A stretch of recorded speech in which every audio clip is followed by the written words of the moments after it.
की बार या भारत देशाचे लोकप्रिय नेतृत्व, ज्यांच्या नेतृत्वाखाली आज भारत देश संपूर्ण देशामध्ये संपूर्ण जगामध्ये आपलं भक्कम स्थान मिळवताना प्रत्येक भारतीयाला मान उंच व्हावा असं कर्तृत्व या जगाचे नेते म्हणून सन्माननीय पंतप्रधान नरेंद्रजी मोदी साहेब यांच्या रूपाने आपल्याला बघायला मिळतंय.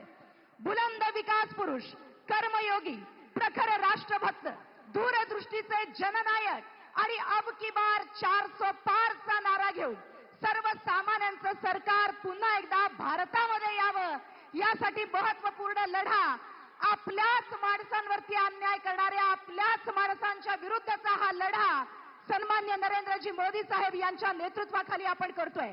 मी पुन्हा एकदा माढा लोकसभेचे भाजपाचे आणि महायुतीचे अधिकृत उमेदवार सन्माननीय रणजितसिंहजी निंबाळकर साहेब यांच्या प्रचारार्थ आयोजित केलेल्या या विजयी संकल्प सभेला संबोधित करणारे सन्माननीय नरेंद्रजी मोदी साहेब यांचं मनपूर्वक स्वागत करते आणि या प्रसंगी त्यांचा सन्मान, त्यांचं स्वागत संपूर्ण धनगर समाजाच्या वतीनं या ठिकाणी संपन्न होतोय.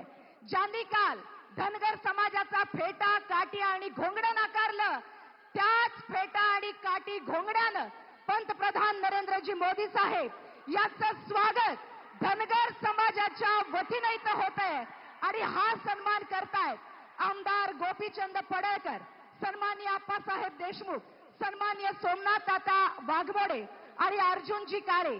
धनगर समाजाच्या वतीनं सन्माननीय पंतप्रधान नरेंद्रजी मोदी साहेब यांचा यथोचित सन्मान, त्यांचा आदरातिथ्य इथं होतंय.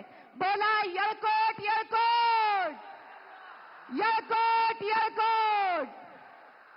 आणि यानंतर सन्माननीय पंतप्रधान साहेबांचा यथोचित सन्मान लाखोंच्या संख्येनं श्रद्धास्थान असणाऱ्या, महादेवाचा अवतार असणाऱ्या बाळू मामाची मूर्ती देऊन सुद्धा इथं सन्मान होतोय. मी सन्माननीय आजच्या या कार्यक्रमाचे सर्वच मंचावरती उपस्थित असणारे महायुतीचे पदाधिकारी आपल्याला विनंती करते, महादेवाचा अवतार म्हणून गणल्या गेलेल्या आणि लाखोंच्या भक्तांच्या साक्षीनं बाळू मामांची मूर्ती आपण इथं देतोय आणि त्याचबरोबर संपूर्ण भारताचा आर्थिक कडा ज्याच्यावरती आधारलेले असे शेतकरी आणि बैलगाडा देऊन सुद्धा सन्माननीय प्रधानमंत्री साहेबांचा सन्मान होतोय. आमदार बबनदादा शिंदे, आमदार संजय मामा शिंदे आणि उपस्थित सगळ्या मान्यवरांच्या शुभ हस्ते हा सन्मान इथं संपन्न होतोय. मी पुनश्च एकदा विनंती करते, आमदार बबनदादा शिंदे, आमदार संजय मामा शिंदे, आमदार ॲडव्होकेट शहाजी बापू पाटील, सन्माननीय आमचे परिचारक साहेब, सन्माननीय आमच्या मंचावरती उपस्थित असलेल्या सगळ्याच मान्यवरांच्या शुभ हस्ते हा सन्मान सन्माननीय पंतप्रधान नरेंद्रजी मोदी साहेब यांचा इथं होतोय.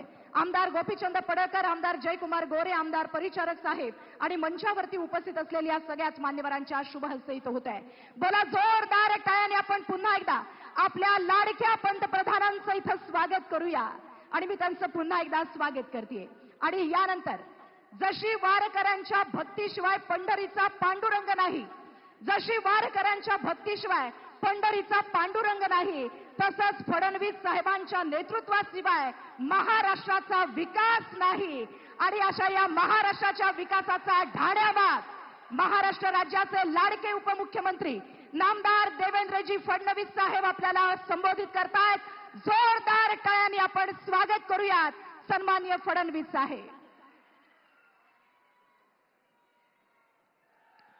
भारत माता की, भारत माता की, छत्रपती शिवाजी महाराज की, धर्मवीर छत्रपती संभाजी महाराज की, येळकोट येळकोट.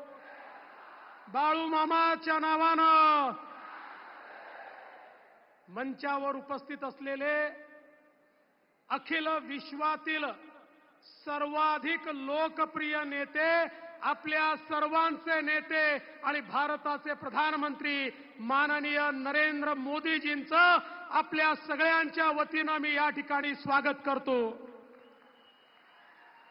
मंचावर उपस्थित आपले लोकप्रिय उमेदवार रणजितसिंह नाईक निंबाळकर, नीलमताई गोरे, जयकुमार गोरे, बबनदादा शिंदे, प्रसादजी लाड, गोपीचंदजी पडळकर, संजय मामा शिंदे, शहाजी बापू पाटील, प्रशांत मालक परिचारक, सदाभाऊ खोत, रश्मीताई बागल, संजीवनीताई पाटील, दिलीपराव येळगावकर, जयंतराव जगताप, दौलतनाना शितोळे, राजकुमार नाना पाटील, चेतनसिंग केदार, दीपक आबा साळुंके, जयकुमार शिंदे, कल्याणराव काळे, शिवाजीराव सावंत, सोमनाथजी वाघमोडे, दादासाहेब उराडे, चंद्रकांत कोकाटे, शिवरूप राजे, त्याचप्रमाणे शरद बापू, विक्रम कदम, सर्वच या ठिकाणी उपस्थित मान्यवर आणि उपस्थित माझ्या सर्व माता भगिनी आणि बंधूंनो, खरं म्हणजे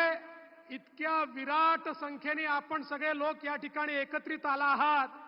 माझ्या मनात कुठली शंका नाही.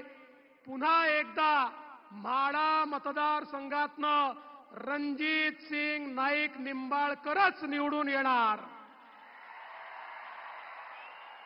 बंधू भगिनींनो, रणजित सिंग नाईक निंबाळकरांनी माननीय मोदी साहेबांच्या आशीर्वादाने जे जे शब्द दिले होते ते शब्द या ठिकाणी पूर्ण केले. 50-60 वर्ष ज्यांना आपण नेतृत्व दिलं ते प्रत्येक निवडणुकीमध्ये तीच ती भाषणं करायचे, तेच ते वादे करायचे, त्याच त्या घोषणा करायचे, पण ते कधी पूर्ण झालं नाही. पण तुम्ही पहिल्यांदा मोदीजींच्या सोबत रणजित दादाला पाठवलं. या ठिकाणी पाणी देखील आलं, या ठिकाणी रेल्वे देखील आली. आणि चिंता करू नका, आता 36 गावाच्या पाण्याचा प्रश्न बाकी आहे. हा माझा तुम्हाला शब्द आहे, रणजित दादाच्या वतीनं हे पाणी मोदी साहेबांच्या माध्यमातून त्या ठिकाणी पोहोचवल्याशिवाय आम्ही शांत बसणार नाही. आज तुम्ही बघा, वर्षानुवर्ष आपल्याला सांगितलं जायचं कृष्णा भीमा स्थिरीकरण, कृष्णा भीमा स्थिरीकरण. मलाही वाटलं मोठी योजना आहे, मुख्यमंत्री झालो, फाईल उघडली तर लक्षात आलं त्याच्यावर लिहिलं होतं पाणी उपलब्ध नाही, योजना बंद करता येणार नाही. पण या ठिकाणी रणजित दादाला तुम्ही खासदार केलं आणि मी मुख्यमंत्री असताना त्या ठिकाणी प्रयत्न सुरू केला. माझ्या लक्षात आलं की आपल्याला जे वाहून जाणारं पाणी आहे, जे फ्लडचं पाणी आहे, ते पाणी डायव्हर्शन कॅनलनी उजनीपर्यंत आणता येतं आणि या सगळ्या दुष्काळी भागामध्ये हे पाणी पोहोचवता येतं. आपण वर्ल्ड बँकेची परवानगी मागितली, माननीय मोदी साहेबांकडे गेलो, आमच्या रणजित दादांनी त्याचा पाठपुरावा केला. मला सांगताना आनंद वाटतो, या फ्लड इरिगेशन प्रोजेक्टला त्या ठिकाणी मोदी साहेबांच्या आशीर्वादाने वर्ल्ड बँकेने देखील तत्वता मान्यता दिली आणि पैसे देण्याचं कबूल केलं. आता कृष्णेचं पाणी, वाहून जाणारं पाणी हे उजनीमध्ये आणून त्या माध्यमातून या संपूर्ण भागाला सुजलाम सुफलाम करण्याचं काम हे आपल्या सरकारच्या माध्यमातून होणार आहे. बंधू भगिनींनो, मोदीजींसारखा नेता पाठीशी आहे. आपण पाहतो, हायवेज पाहतोय, पिण्याच्या पाण्याच्या योजना पाहतोय, या ठिकाणी आपण सिंचनाच्या योजना पाहतोय. हे सगळं या ठिकाणी संभव झालं मोदी साहेबांचं नेतृत्व आहे. म्हणून मी तुम्हाला एवढंच सांगू इच्छितो, आता रणजित दादांच्या विरुद्ध पुन्हा एकदा जे उभे राहिलेत, जरा त्यांचाही इतिहास बघा, जे उभे राहिलेत त्यांचं एफिडेव्हिट बघा.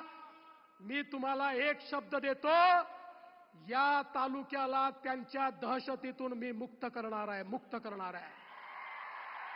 सामान्य माणसाला जो त्रास आहे, ज्या जमिनी बळकावल्या गेल्यात, जे लोकांचे खून झालेत, जे लोकांवर हल्ले झालेत, ज्या प्रकारे लोकांना प्रताडित केलंय, हे सहन केलं जाणार नाही. ही लोकशाही आहे, ही ठोकशाही नाही आहे. इथे अशा प्रकारे ठोकशाही ही चालू दिली जाणार नाही. बंधू भगिनींनो, मध्यंतरीच्या काळामध्ये सोलापूरला शरद पवार साहेब, सुशील कुमार शिंदे साहेब आणि विजयदादा एकत्रित आले आणि एकत्रित येऊन सांगितलं, आम्ही 30 वर्षांनी एकत्रित आलो आहे, पुढच्या पिढीच्या भविष्याकरता एकत्रित आलो आहे.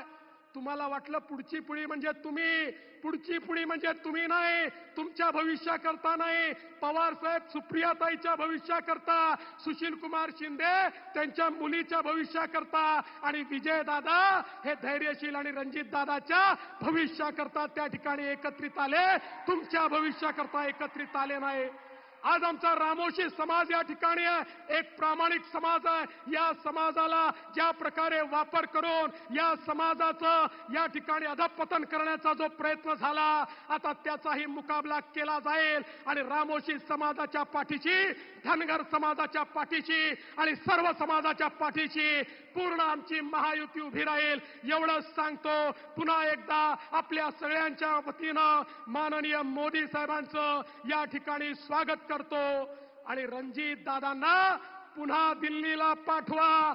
कमळाचं बटन दाबलं, वोट केवळ रणजित दादांना मिळत नाही, तुमचं वोट थेट मोदी साहेबांना मिळतं. त्यांना मतदान करण्याकरता रणजित दादांना निवडून द्या एवढीच विनंती करतो आणि माझं बोलणं संपवतो. जय हिंद, जय महाराष्ट्र. सम्मानीय फडणवीस साहिबान से मैं आभार व्यक्त करती हूं और इसी के बाद मैं आमंत्रित करती हूं इस विश्व के सबसे बड़े लोकतंत्र के सबसे लोकप्रिय प्रधानमंत्री, जिनका ध्येय है वैभवशाली भारत, संकल्प है विकसित भारत और सोच है निर्भर भारत, आदरणीय इस देश के प्रधानमंत्री नरेंद्र मोदी जी. बोलो जय श्री राम, जय श्री राम, भारत माता की.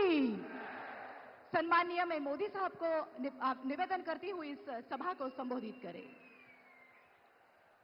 छत्रपति शिवाजी महाराज की, छत्रपति शिवाजी महाराज की, छत्रपति शिवाजी महाराज की.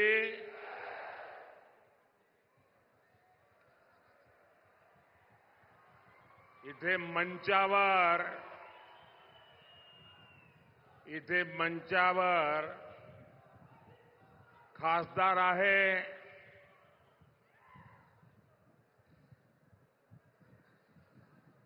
आणि एक कामदार सुद्धा आहे.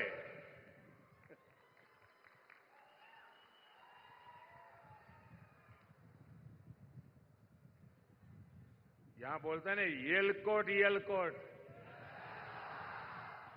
येलकोट येलकोट येलकोट येलकोट येलकोट येलकोट. बालू मामाच्या नावाने, बालू मामाच्या नावाने. हर हर महादेव. मी महाराष्ट्राचे कुलदैवत विठोबा रखुमाई आणि माढेश्वरी देवी यांच्या चरणी नतमस्तक होतो. तुम्हा सर्वांनाही माझा प्रेमपूर्वक नमस्कार.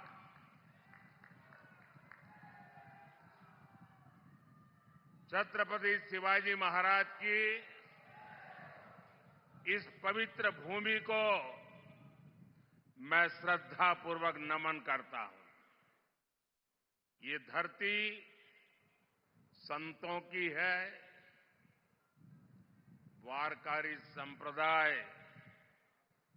अनेक संतों का आशीर्वाद हम सबके ऊपर है. उनकी प्रेरणा से आज मोदी विकसित भारत के लिए आपसे आशीर्वाद मांगने आया है. सबसे पहले तो मैं क्षमा मांगता हूं. क्षमा इस बात की कि हमारे देश के पॉलिटिशियनों ने ऐसी आदत डाली है कि सभा अगर 11 बजे घोषित होती है तो नेता 1 बजे आता है, और जनता को भी धीरे धीरे आदत लग गई, हां यार वो तो 1 बजे आएंगे. अब मेरी मुसीबत है कि मैं समय पे आ जाता हूं, और उसके कारण बहुत से नागरिकों को अन्याय होता है. मैं आया हूं तब से देख रहा हूं पूरा जुलूस आ रहा है वहां से।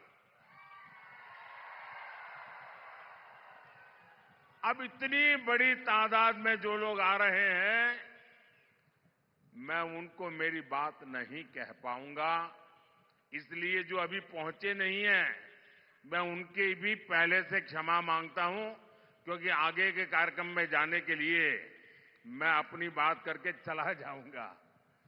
तो आप कृपा करके मुझे क्षमा कीजिए। आप इतने दूर दूर से आते होंगे, गांवों से आते होंगे और इस सभा के लिए आते होंगे, लेकिन मेरी कठिनाई है कि मैं आपके दर्शन किए बिना आगे निकल जाऊंगा।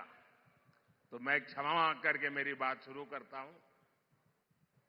लेकिन साथियों, ये जो हुजूम मैं देख रहा हूं, वहां धूप में भी इतने लोग खड़े हैं, ये प्यार, ये बहुत बड़ी ताकत होती है जी। इतनी बड़ी तादाद में माताएं बहनें आशीर्वाद देने आए, जीवन में इससे बड़ा सौभाग्य क्या होता है जी। पिछले 10 साल में आपने जब से मुझे काम दिया है, अपने शरीर का कण कण और समय का पल पल सिर्फ और सिर्फ नम्र भावपूर्वक आपकी सेवा में लगाया है।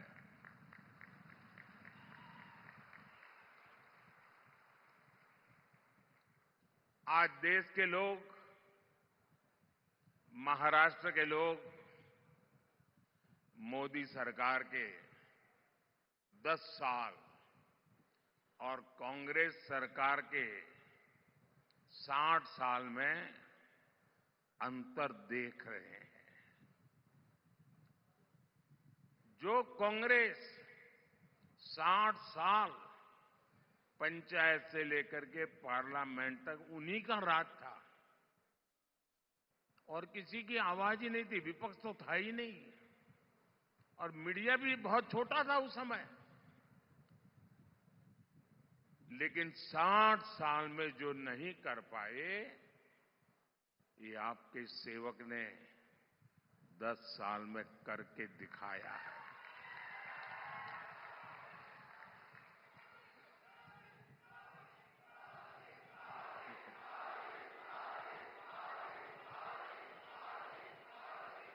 पिछले 60 साल में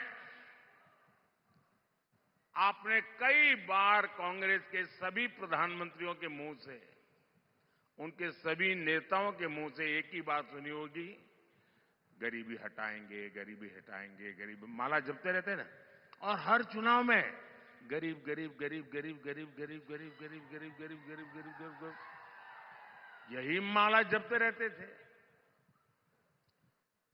उससे आगे कुछ नहीं करते थे।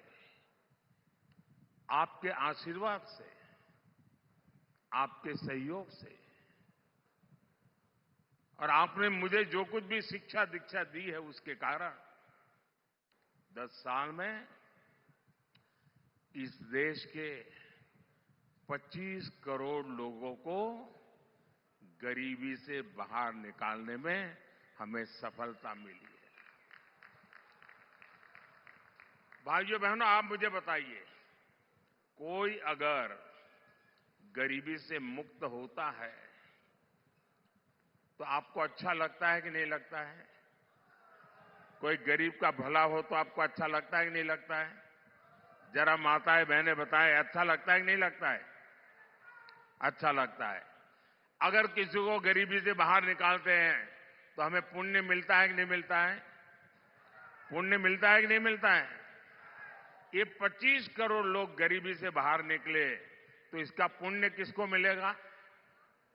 इसका पुण्य किसको मिलेगा? इसका पुण्य किसको मिलेगा? इसका पुण्य किसको मिलेगा? इसका पुण्य किसको मिलेगा? मोदी को नहीं मिलेगा।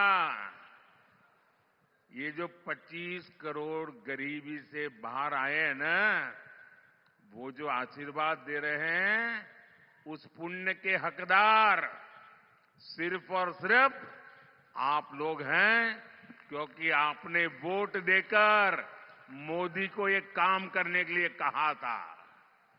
और इसलिए इस पुण्य के सच्चे अधिकारी आप हैं।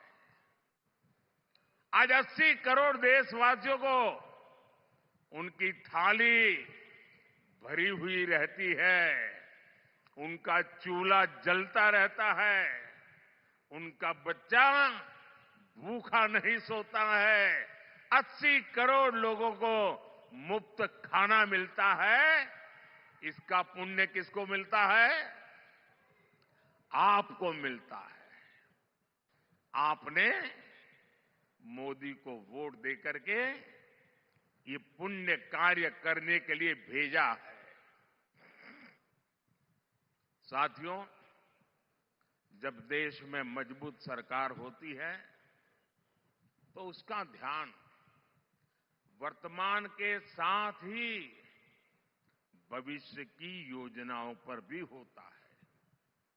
यही सोचकर आज भाजपा सरकार रेल, रोड, एयरपोर्ट पर अभूतपूर्व खर्च कर रही है। जितना कांग्रेस सरकार ने अपने 10 साल में खर्च किया, उतना आज हम 1 साल में खर्च कर रहे हैं। तभी तो आज आप हर तरफ आधुनिक इंफ्रास्ट्रक्चर देख रहे हैं। इसका सीधा लाभ भगवान विट्ठल की इस धरती को भी हो रहा है। यहां पालकी मार्ग हो, रेलवे का काम हो, एयरपोर्ट का काम हो, ऐसे हर काम पर महायुति की हमारी सरकार तेजी से काम कर रही है। भाइयों और बहनों, महाराष्ट्र की जनता जब प्यार देती है, जब आशीर्वाद देती है, तो कोई कसर नहीं छोड़ती है। लेकिन अगर कोई अपना वचन पूरा नहीं करता तो महाराष्ट्र की जनता उसे भी बराबर याद रखती है। रखती है कि नहीं रखती है? और हिसाब बराबर समय आने पर चुकता करती है कि नहीं करती है? अब देखिए, 15 साल पहले एक बहुत बड़े नेता यहां चुनाव लड़ने के लिए आए थे। कहते हैं कि तब उन्होंने डूबते सूरज की शपथ लेकर कहा था कि यहां सूखे से प्रभावित क्षेत्रों तक पानी पहुंचाएंगे। उन्होंने पानी पहुंचाया क्या? पानी पहुंचाया क्या? पानी पहुंचाया क्या? याद है ना? याद है ना? अब उनको सजा देने का समय आ गया है। एक वो दिन था और एक आज का दिन है। वो यहां से चुनाव लड़ने की हिम्मत नहीं जुटा पाए। साथियों, विदर्भ हो, मराठवाड़ा हो, बूंद बूंद पानी के लिए तरसाने का ये पाप सालों साल से होता रहा है। कांग्रेस को 60 साल तक देश ने राज करने का हक दिया, काम करने का मौका दिया। 60 साल में दुनिया के अनेक देश पूरी तरह से बदल गए, लेकिन कांग्रेस किसानों के खेत तक पानी भी नहीं पहुंचा पाई। 2014 में देश में 99 सिंचाई योजना ऐसी थी, करीब 100 सिंचाई ऐसी योजनाएं थी जो कई कई दशकों से लटकी पड़ी थी। इसमें भी सबसे ज्यादा 26 परियोजनाएं महाराष्ट्र की थी। सोचिए कितना बड़ा धोखा इन लोगों ने महाराष्ट्र को दिया है। साथियों, हर खेत में पानी पहुंचाना, हर घर तक पानी पहुंचाना, ये मेरे जीवन का बहुत बड़ा मिशन है। 2014 में सरकार बनने के बाद मैंने पूरी शक्ति इन सिंचाई परियोजनाओं को पर लगा दी।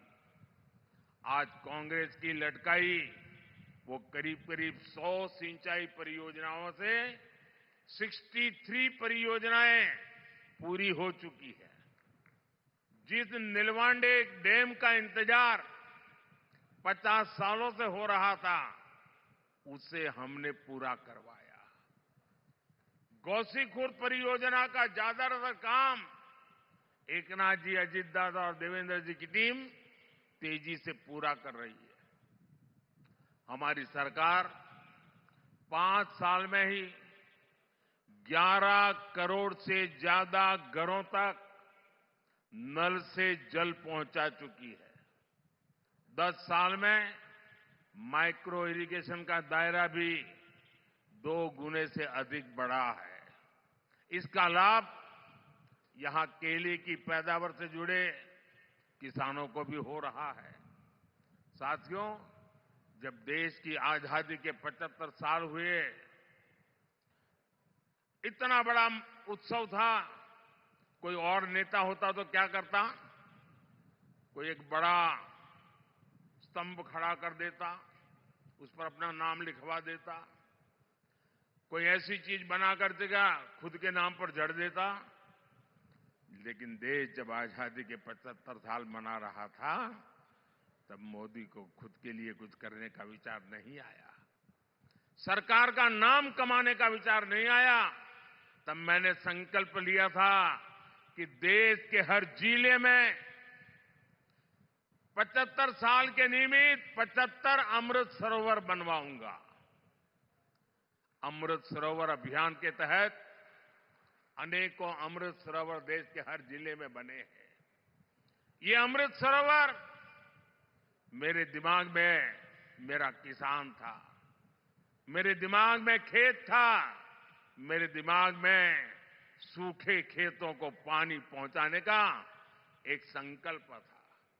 ये अमृत सरोवर आज की नहीं, बल्कि आने वाली पीढ़ियों को भी बहुत काम आने वाले हैं।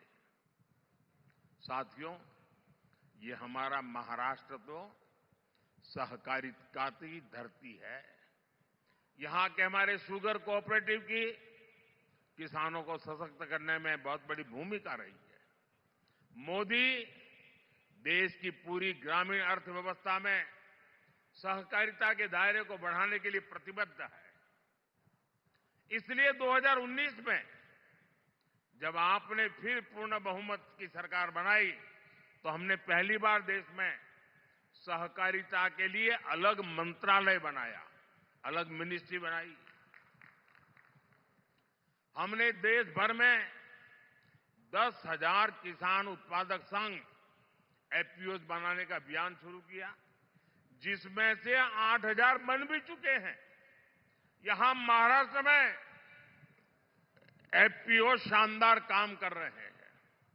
ऑनलाइन बिक्री से लेकर एक्सपोर्ट तक यहां के हमारे किसान उत्पादक संघों का दायरा लगातार बढ़ रहा है।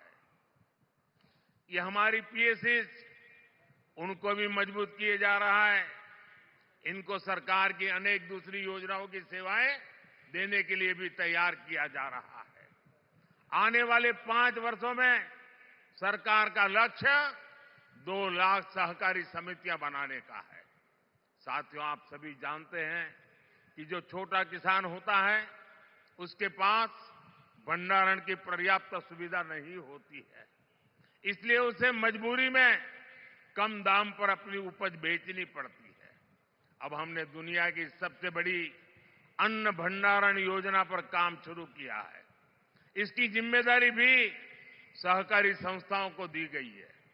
इससे किसान को अपने हिसाब से उपज मार्केट में लाने का विकल्प मिलेगा।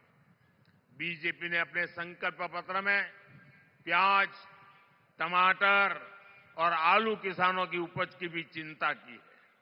आने वाले 5 साल में देश भर में विशेष स्टोरेज क्लस्टर बनाए जाएंगे। इसका बहुत बड़ा फायदा महाराष्ट्र के प्याज किसानों को होगा। साथियों, ये अगाड़ी वाले किसानों को लेकर के बड़ी बड़ी बातें आज करते हैं। 2014 से पहले जब इनकी सरकार थी तब क्या स्थिति थी, एक किसानों को याद दिलाना मेरा दायित्व है। और मैं यहां किसी की आलोचना करने नहीं आया। मैं देश की जनता को, महाराष्ट्र की जनता को, मेरे देश के किसानों को सच्चाई से अवगत कराना चाहता हूं। 10 साल जब रिमोट कंट्रोल वाली सरकार चलती थी तब यहां के कद्दावर नेता देश के कृषि मंत्री थे। और क्या हुआ था, जब यहां के बड़े कद्दावर नेता दिल्ली में बैठे राज करते थे तो गन्ने का एफआरपी करीब 200 रुपये था। और आज मोदी के सेवा काल में गन्ने का एफआरपी 340 रुपये प्रति क्विंटल, यानी करीब करीब 350 रुपये। जब ये कद्दावर नेता वहां कृषि मंत्रित्व के नाते बैठे थे तब गन्ना किसान अपने एरियर के लिए शुगर कमीशन के ऑफिस का चक्कर लगाते थे। आज ऐसी स्थिति नहीं है। आज देश में करीब करीब 100% एरियर पेमेंट होता है। 2014 में गन्ने का एरियर पेमेंट 57,000 करोड़ रुपए का था और इस साल 1,14,000 करोड़ रुपए की पेमेंट हुई है। इसमें 32,000 करोड़ रुपए महाराष्ट्र के किसानों को मिले हैं। साथियों, इनकम टैक्स को लेकर हमारी शुगर मिल्स 90 के दशक से परेशान थी और ये कद्दावर नेता दिल्ली में बैठे थे। मैं उनको बार बार समझाता था कि भाई, आपके महाराष्ट्र में भी ये कोऑपरेटिव मिलें हैं शुगर की, गुजरात में भी है, परेशानी हो रही है। मैं गुजरात का मुख्यमंत्री था, चिट्ठियां लिख रखता था, मिलकर के बताता था। लेकिन 2014 से पहले ये कद्दावर नेता का डिपार्टमेंट होने के बावजूद भी शुगर मिल्स की इनकम टैक्स की समस्या का समाधान नहीं किया। जब मोदी को सेवा करने का मौका मिला, एनडीए की सरकार बनी, तो हमने उसका समाधान कर दिया। हमने कोऑपरेटिव शुगर मिलों को 10,000 करोड़ रुपए की राहत दी, यानी पुरानी इनकम टैक्स डिमांड माफ की, कानूनी मामलों का समाधान भी किया। इसका फायदा हमारे गन्ना किसानों को हुआ। मार्च 2023 से शुगर मिलों को हमने 10,000 करोड़ रुपए का विशेष लोन का प्रावधान भी किया है, ताकि शुगर मिल हर प्रकार का काम तेजी से कर सके, किसानों की पेमेंट न रुके। जब यहां के कद्दावर नेता दिल्ली की सरकार में थे, तब सरकार ने देश के किसानों से सिर्फ 7.5 लाख रुपए की खरीद की थी, 7.5 लाख करोड़ की। आज 10 साल में 20 लाख करोड़ रुपए की खरीदी हमने करके दिखाई है। कहां 7.5 लाख करोड़ और कहां 20 लाख करोड़। महाराष्ट्र के दलहन तिलहन किसानों से 16,000 करोड़ रुपए की खरीद हमारी सरकार ने की है। साथियों, पहले दिल्ली से किसान के नाम पर थोड़ा भी पैसा निकलता था तो यहां कांग्रेस का पंजा उसे लूट लेता था। लेकिन अब दिल्ली में आपका ये बेटा बैठा है, अब दिल्ली से आपके हक की निकली पाई पाई आपके खाते में पहुंचती है। पीएम किसान सम्मान निधि के तहत 3 लाख करोड़ रुपए किसानों के खाते में जमा हुए हैं। इसमें से महाराष्ट्र के किसानों को भी हजारों करोड़ रुपए मिले हैं। साथियों, बीते दशकों में किसानों ने अन्न की पैदावार में भारत को आत्मनिर्भर बनाया है। अब हमारा संकल्प है विकसित भारत में अन्नदाता विकसित भारत की ऊर्जा बने, अन्नदाता ऊर्जा दाता बने। 10 साल पहले देश में सिर्फ 40 करोड़ लीटर इथेनॉल उत्पादन होता था। अब देश में 500 करोड़ लीटर उससे भी ज्यादा इथेनॉल का उत्पादन होता है। इससे पिछले 10 सालों में किसानों के पास 70,000 करोड़ रुपए अतिरिक्त गए हैं और ये पैसा गन्ना किसानों को मिला है। साथियों, हमने गोवर्धन योजना भी शुरू की है। एनडीए सरकार देश भर में गोवर्धन प्लांट लगा रही है ताकि पशुओं के गोबर से गैस से बिजली और किसानों की कमाई भी बढ़े। इसमें से जैविक खाद पैदा हो ताकि हमारी जमीन के लिए काम आ जाए और कम कीमत में उपलब्ध हो। साथियों, किसानों को सौर ऊर्जा दाता बनाने पर भी हम काम कर रहे हैं।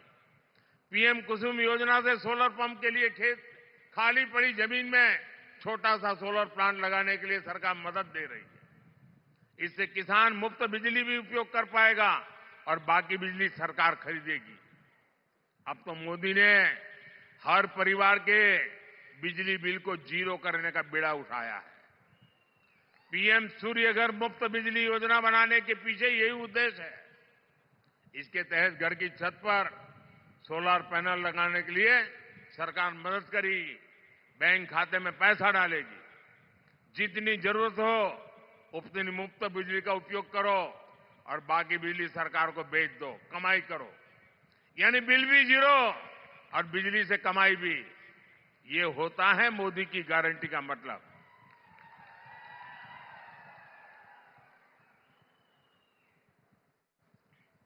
भाइयों बहनों, विकसित भारत बनाने में देश की नारी शक्ति की बहुत बड़ी भूमिका है। मोदी गांव की अपनी करोड़ों बहनों को सशक्त करने में जुटा है। 10 वर्ष में हमने 10 करोड़ बहनों को स्वयं सहायता समूहों से जोड़ा है। आज ये बहनें गांव की अर्थव्यवस्था को गति दे रही है। हमारे प्रयासों से कुछ समय के भीतर 1 करोड़ बहनें लखपति दीदी बनी है। आंकड़ा बहुत बड़ा है। 1 करोड़ बहनें मेहनत करके, कमाई करके लखपति दीदी बनी है। और अब मोदी ने गारंटी दी है कि मैं 3 करोड़ बहनों को लखपति दीदी बनाऊंगा। और तभी तो हिंदुस्तान कोने कोने से हर मां, हर बहन, हर बेटी एक ही बात कह रही है, फिर एक बार, फिर एक बार, फिर एक बार। भाइयों और बहनों, भाजपा के इन प्रयासों के बीच आपको कांग्रेस की एक्सरे मशीन के सावधान रहना है। कांग्रेस के नेता, कांग्रेस के साहजादे गली गली में घूम करके कह रहे हैं कि उनको मौका मिलेगा तो वो आपका एक्सरे निकालेंगे। आपके लॉकर में क्या पड़ा है, आपके बैंक में क्या खाते में पड़ा है, आपके घर में कितना सोना पड़ा है, कितने पैसे पड़े हैं, ये सारा उसका हिसाब किताब लगाएंगे और फिर कहते हैं वो हम बांट देंगे, ज्यादा जो है ले लेकर के बांट देंगे। इतना ही नहीं, वो एक ऐसे टैक्स की बात कर रहे हैं। आज आप हर मां बाप मेहनत करके कुछ न कुछ बचत करता है, अपनी जरूरत को कम करके बचत करता है, क्योंकि उसके मन में रहता है कि मरने के बाद बच्चों को कुछ दे करके जाऊं, अपने संतानों को कुछ दे करके जाऊं, और इसलिए वो कुछ न कुछ बचत करता है। अब ये कहते हैं जो बचत करते हैं आप, उस पर सिर्फ आपके संतानों का हक नहीं होगा, उस पर सरकार का भी हक होगा। और जो भी आपने बचाया है बच्चों के लिए, वो बच्चों को जाने से पहले आधा से ज्यादा सरकार ले लेगी। अगर आपके पास 10 एकड़ की जमीन है, अब आपको 10 एकड़ की जमीन बच्चे को नहीं दे पाएंगे, 5 एकड़ सरकार ले लेगी। आपने गांव में एक घर है, शहर में एक घर बनाया है, तो घर गया समझ लीजिए। अब मुझे बताइए, आपको ऐसी सरकार चाहिए क्या, जो आपकी मेहनत का पैसा लूट ले? ऐसी सरकार चाहिए क्या? आपकी संपत्ति छीनने का उनका इरादा, ये खतरनाक इरादा है। ये इन मार्क्सवादियों का विचार है, इन नक्सलवादियों का विचार है। और इसलिए ऐसे लोगों से एक भी आदमी जीत करके दिल्ली नहीं जाना चाहिए। इन सब से आपको कांग्रेस से सतर्क रहने की जरूरत है। और उनके सारे साथी भी ऐसे ही है। साथियों, आज अयोध्या में 500 साल के बाद भव्य राम मंदिर बना। राम मंदिर बनने से हर कोई खुश है। आप खुश है कि नहीं है? अब मुझे बताइए भाई, ये अंग्रेजों के जाने के बाद, देश आजाद होने के बाद पहले ही दिन राम मंदिर का काम शुरू होना चाहिए था कि नहीं होना चाहिए था? इतने साल क्यों लटका रहा? क्योंकि उनकी वोट बैंक की राजनीति थी, उनके वोट बैंक की चिंता थी, आपकी आस्था की चिंता नहीं थी, आपकी भावना की चिंता नहीं थी, आपकी श्रद्धा की चिंता नहीं थी। कांग्रेस के पास मौका था, लेकिन कांग्रेस ने इस पवित्र काम में सिर्फ रुकावटें पैदा की। जिसकी राम में आस्था होगी, वो ऐसे काम कभी नहीं कर सकता। कांग्रेस की राम में ना आस्था है और ही उसके पास ऐसा एहसास है। और उनके सारे चेले चपाटे भी यही है। ऐसा काम कोई डरी हुई पार्टी नहीं कर सकती, तुष्टीकरण के दबाव से गिरी हुई पार्टी नहीं कर सकती। ऐसा करने के लिए जो साहस चाहिए होता है, वो साहस मोदी ने दिखाया है। और डंका की चोट पर 500 साल का इंतजार खत्म हो गया, राम मंदिर बन गया। और ये कहते थे राम मंदिर बनेगा तो आग लग जाएगी। कोई आग लगी क्या? मंदिर बना कि नहीं बना? और भाइयों बहनों, 500 साल के बाद जो सपना पूरा हुआ है ना, उसका कारण आपका एक वोट है। आपके वोट की ताकत है, जिसने 500 साल के इंतजार को खत्म किया है। इस पुण्य के हकदार आप हैं, जिनके वोट की वजह से पवित्र काम पूरा हुआ। भाइयों और बहनों, आपका वोट मजबूत भारत के लिए, एक मजबूत सरकार बनाने के लिए पड़ना चाहिए। अब मुझे बताइए, जिनके पास कभी 400 एमपी हुआ करते थे, वो पार्टी आज 250 पौने 300 लोगों को चुनाव नहीं लड़ा पा रही है। अगर सरकार बनानी हो तो 272 तो सीट चाहिए भाई। वो इतनी लड़ा नहीं रहे,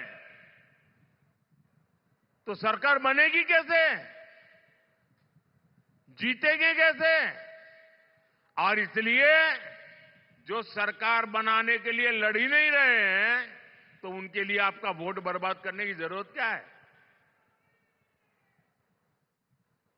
और इसलिए मैं आपसे आग्रह कर रहा हूं कि आप वोट दे करके सरकार को मजबूत बनाइए। और आप जब वोट देंगे ना, वो वोट सीधा सीधा मोदी के खाते में जाने वाला है।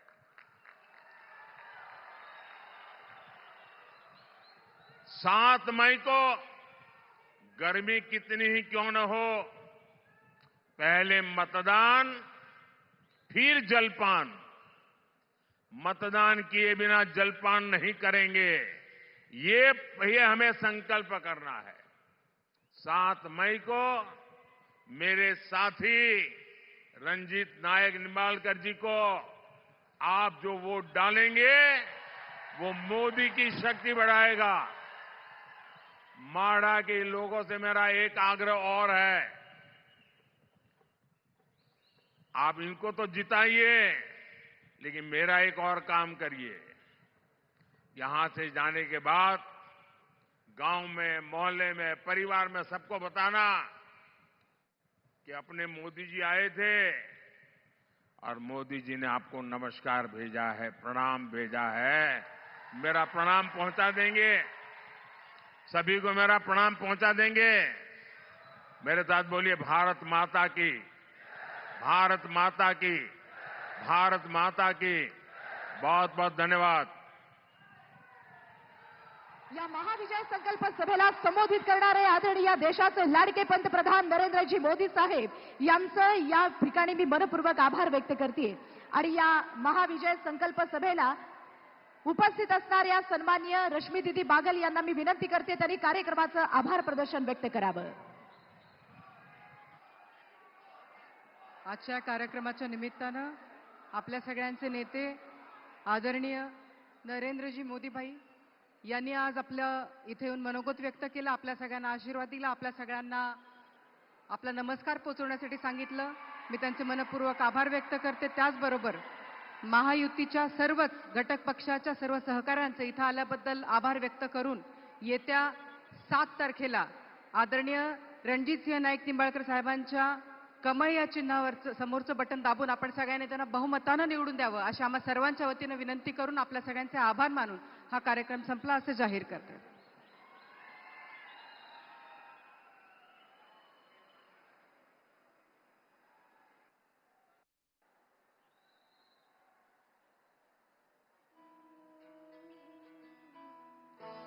आणि या निमित्तानं या महाविजय संकल्प सभेला उपस्थित असलेल्या लाखोंच्या संख्येनं आलेल्या भारतीय जनता पार्टी आणि महायुतीच्या सन्माननीय सगळ्याच प्रेमींचं मी आभार व्यक्त இங்க நின்னு என்ன யோசிக்கிற? எப்படி எடுக்கிறதுன்னு யோசிக்கிறேன். இப்படி எடுத்தா போச்சு.